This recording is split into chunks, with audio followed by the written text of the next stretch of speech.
Olá, queridos alunos, tudo bem? Bom, estou de volta com as discussões de teorias do Estado e a gente tem trabalhado a noção de que Estado moderno, ou seja, o Estado que vem pós-Idade Média, ele tem uma característica que é a composição do Estado com três elementos fundamentais: o povo, o território e o poder soberano.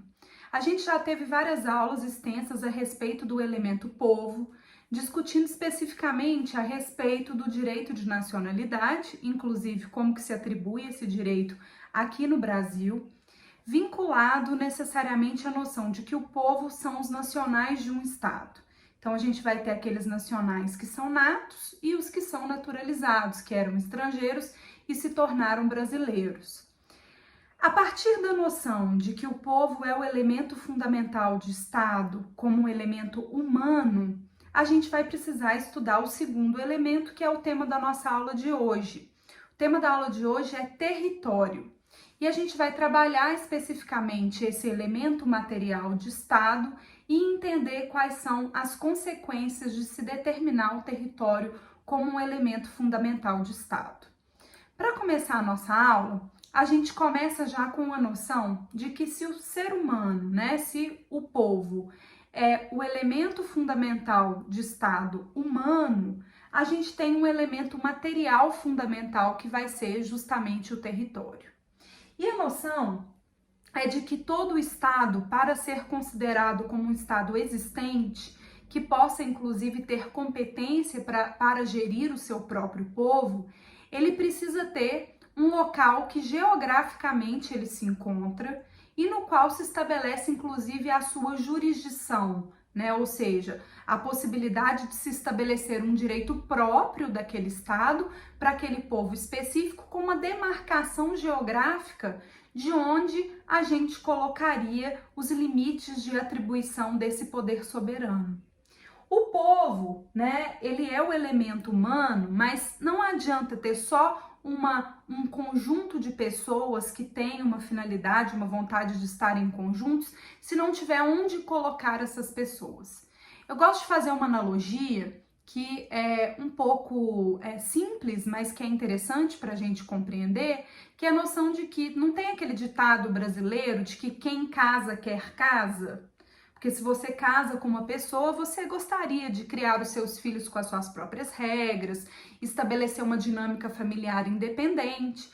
E aí, se você vai casar e vai morar com a família do seu marido, da sua esposa, por exemplo, dificilmente você vai ter independência para poder estabelecer uma relação autônoma, nas quais você possa colocar as regras para a sua vida. Fazendo uma analogia, um povo que seja independente, ele precisa de ter a sua casa, o seu território, para estabelecer as regras jurídicas que vão regular as relações desse povo naquele local, e por isso a gente vai entender, inclusive, que não existe estado nômade, Não é possível ter um estado que mude de lugar constantemente, até porque isso seria um motivo de guerra, já que os estados muitas vezes disputam territórios, como já estudamos na história, nas ciências sociais, como que os estados disputam os diferentes territórios, as riquezas e inclusive a possibilidade de mando dentro desses locais materialmente colocados.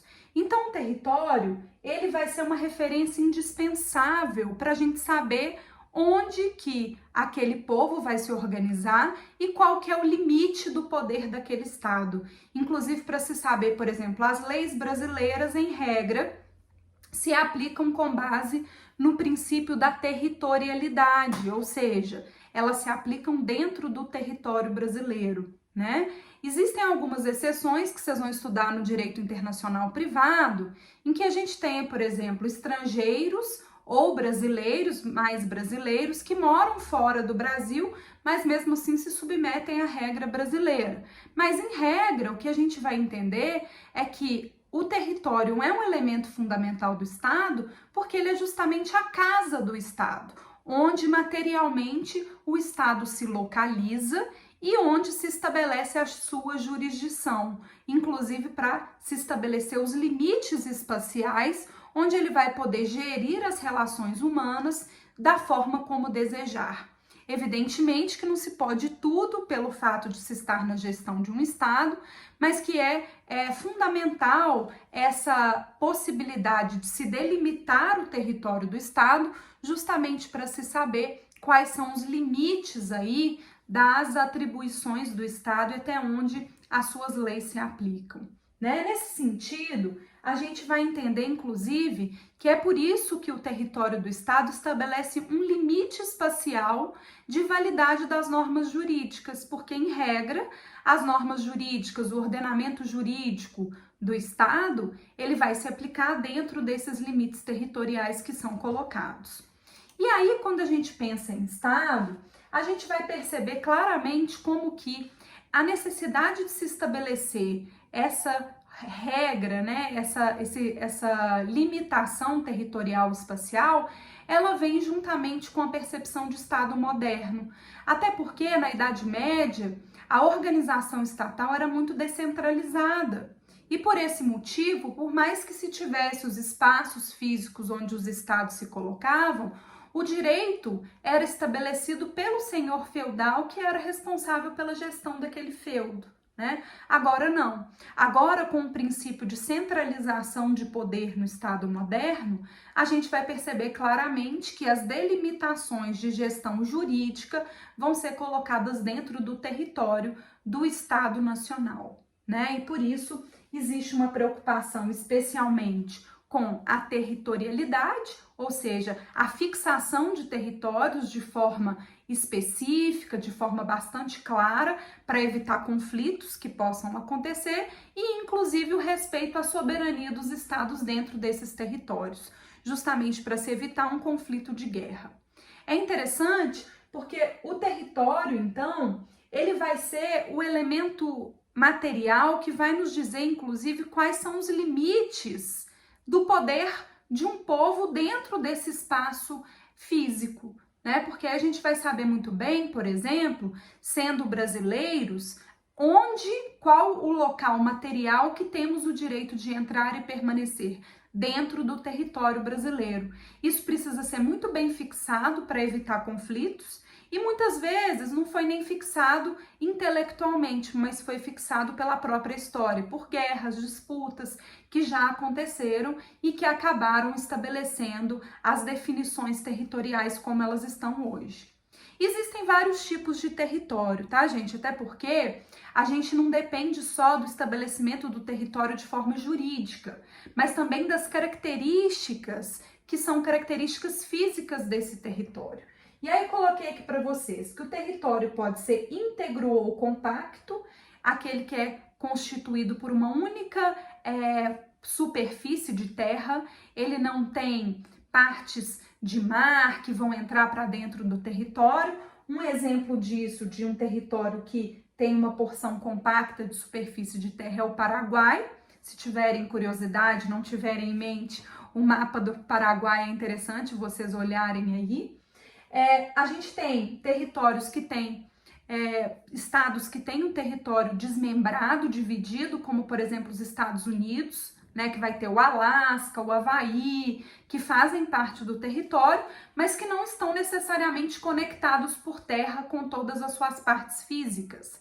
Existe a possibilidade, sim, desse território desmembrado e dividido. E existem territórios que são, inclusive, encravados. Encravados por quê? Porque eles não têm contato com o mar. As divisões deles são todas feitas por terra com territórios de outros países. Exemplo é a Bolívia, que é um território encravado. E aí a gente vai perceber, porque a próxima pergunta que vocês podem me fazer é: mas professora, o que faz parte desse território, né? É só a terra? Porque se a gente for pensar, território vem de terra, né? É só a parte de terra que faz parte desse território? Não. A gente vai ter como parte do território, evidentemente, primeiro a superfície do solo. Então, toda a superfície do solo brasileiro faz parte do território brasileiro. Mas faz parte do território também o subsolo. Por isso, quando se encontra petróleo, riquezas, a gente vai ter uma noção de que o que está no subsolo faz parte do patrimônio do Estado brasileiro, justamente por ser parte do território brasileiro. Além disso, o espaço aéreo, tanto que tudo que está acima do território brasileiro e que é possível de se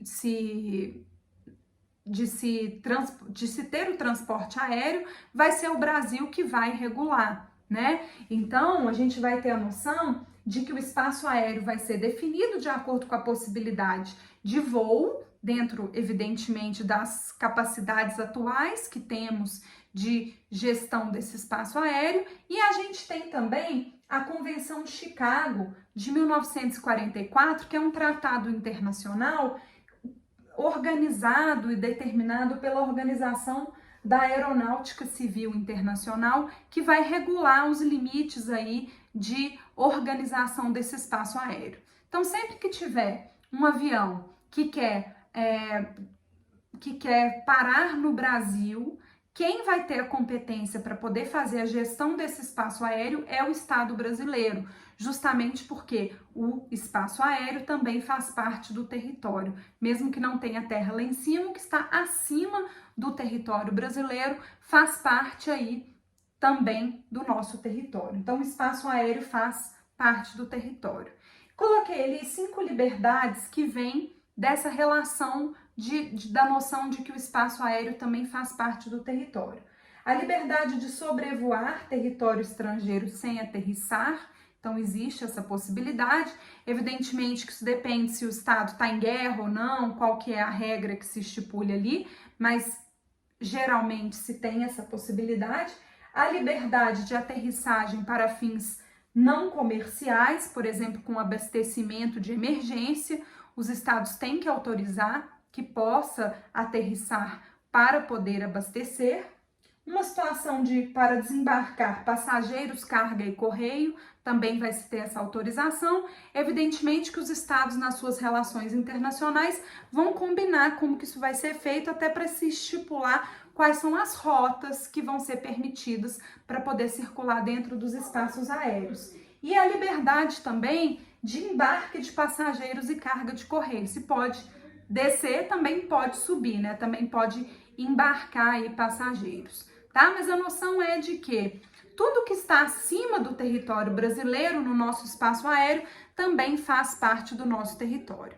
Aí vocês vão me perguntar, e o espaço sideral, professor, ele faz parte do espaço aéreo? Não, o espaço sideral é considerado um Global Commons. O que é Global Commons, professor? É um espaço global comum, que vai definir nessa relação um direito que estabeleça regras, como se fosse quase que o alto mar, que eu vou falar dele, que é um espaço que pode ser explorado por todos, desde que de forma sustentável e cuidada nessa relação, tá? Mas o espaço sideral não faz parte.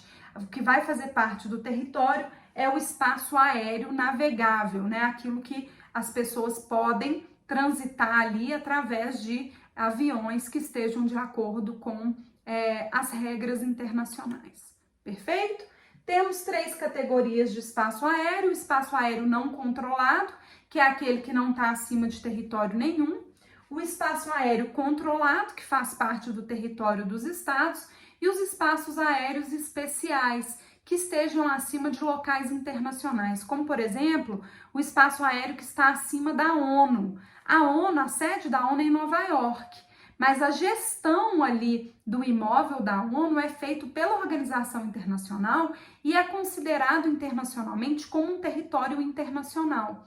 Então, o que está acima dela, além de ter o controle dos Estados Unidos, evidentemente, porque está dentro, ao lado do território dele, também vai ter um controle realizado pela organização internacional. Agora, o que causa mais polêmica nessa discussão vai ser justamente a parte de mar, porque muito do que já aconteceu, e aí eu tô passando os slides, depois vocês voltam para poder ler, porque eu vou para esse desenho aqui para facilitar, para explicar para vocês. A grande questão do mar é a seguinte: a gente tem maré alta, maré baixa, até que ponto a parte de mar faz parte do território ou não faz. E por causa disso, os estados discutiram muito sobre esse assunto e chegaram a um acordo através do Tratado de Montego Bay de 1982, que também é conhecida como Convenção de Direito do Mar de 1982. Montego Bay é uma cidade no Caribe onde foi feito esse tratado internacional, tá? E esse tratado aconteceu para estabelecer o quê? As dimensões da divisão desse mar e de como que se estabeleceria o que é território, o que não é território, e o que pode ser explorado economicamente, o que não pode, e como que ficariam essas gestões. Então aqui, no material, vocês têm esse desenho aí, tá? A gente teria aqui essa linha base, deixa eu chegar vocês mais perto de mim. Bom, olhando aqui mais de pertinho, a gente tem então a linha base, que seria a linha da praia. E a partir da linha da praia, a gente contaria 12 milhas marítimas, que é em torno de 22,2 quilômetros. Esse espaço é chamado de mar territorial. E ele foi medido de uma forma muito interessante, porque se resolveu medir através da capacidade dos estados de fazerem a proteção dos seus territórios. Então, eles definiram 12 milhas marítimas porque seria o espaço que se teria de distância de um tiro de canhão. Se a gente colocasse aqui o canhão, ó, na linha base, até onde ele conseguiria alcançar? E na época, 1982, seria 12 milhas marítimas. Então, por isso, o mar territorial ficou estabelecido como o espaço de 12 milhas marítimas, 22,2 quilômetros. Evidentemente que nem todos os estados conseguem ter isso tudo de mar territorial, porque vai depender das características do estado. Por exemplo, tem estados como a Bolívia, que são estados encravados, que eles não têm mar territorial, porque não tem mar. Eles estão presos com terras em volta deles, né? Então, não teria possibilidade de fazer essa divisão. Mas, no caso do Brasil, a gente tem 12 milhas marítimas, que seriam 22,2 quilômetros aí da linha de base. Além, e aí uma observação, só o mar territorial faz parte do território brasileiro. Todas as outras porções de mar que vão ser discutidas a partir de agora não fazem parte do território, mas são de gestão brasileira, perfeito? Então, ó, o mar territorial é a porção de 12 milhas marítimas, no máximo, que vai fazer parte do território de um estado. A gente tem ainda a zona contígua, que não está aqui, mas que seria 12 milhas mais 12 milhas. A zona contígua, que está no material de vocês, ela vai ser a parte de 12 a 24 milhas marítimas, a parte que o estado tem de mar, que ele pode fazer a gestão de proteção do território. Então, seria nessa zona contígua que é possível, por exemplo, que a Marinha Brasileira peça documentação para embarcações, coloque boias de proteção, informe que ali está começando uma nova parte do território brasileiro, porque aí a gente vai ter a possibilidade de organização desse território dessa forma. Perfeito? Então, ali a gente tem a zona contígua. Após a zona contígua, que é essa parte de proteção do território, eu vou entender que eu posso ter a zona econômica exclusiva, que pode ser de até 200 milhas marítimas. Essas 200 milhas marítimas dão 370,4 quilômetros. E como o nome diz, a zona econômica exclusiva não faz parte do território do estado, mas é uma zona de mar e que o estado estabelece e informa para os outros estados, sempre ao lado do seu mar territorial, que ele vai poder explorar economicamente de forma exclusiva, ou seja, ninguém mais vai poder explorar a zona econômica exclusiva brasileira. Algumas plataformas de petróleo brasileiras estão em zonas econômicas exclusivas, que não são consideradas territórios, mas que fazem parte e têm uma exploração econômica exclusiva feita pelo Brasil. Então, a gente tem aí essa possibilidade. E tudo que está abaixo no subsolo aqui do mar também é de possível exploração, e tudo que está além da zona econômica exclusiva é considerado alto mar. O alto mar, o que vai ser? Vai ser a parte de mar que não faz parte do território de ninguém, que não tem uma exploração de zona econômica exclusiva também por ninguém, mas que é considerado um território comum de todos. Por isso que a gente fala que o alto mar não é res nullius, ou seja, não é coisa nula internacional, porque ele vai poder ser explorado por todos, desde que de forma sustentável e organizada. E entende-se, inclusive, que o alto mar ele tem um papel muito importante para a exploração e para o desenvolvimento econômico sustentável, né? Lembrando aí que, por exemplo, grande parte do oxigênio que nós respiramos vem das algas microscópicas que estão no mar. Então, por isso essa grande preocupação com o tratamento adequado do mar e com o desenvolvimento sustentável. Essas noções da linha de base, definição de como que vai se tratar, inclusive, olha, como o mar territorial é a única parte que faz parte do território, o que está acima do mar territorial brasileiro, também esse espaço aéreo acima do mar territorial, também faz parte do território brasileiro e é de gestão brasileira. Perfeito?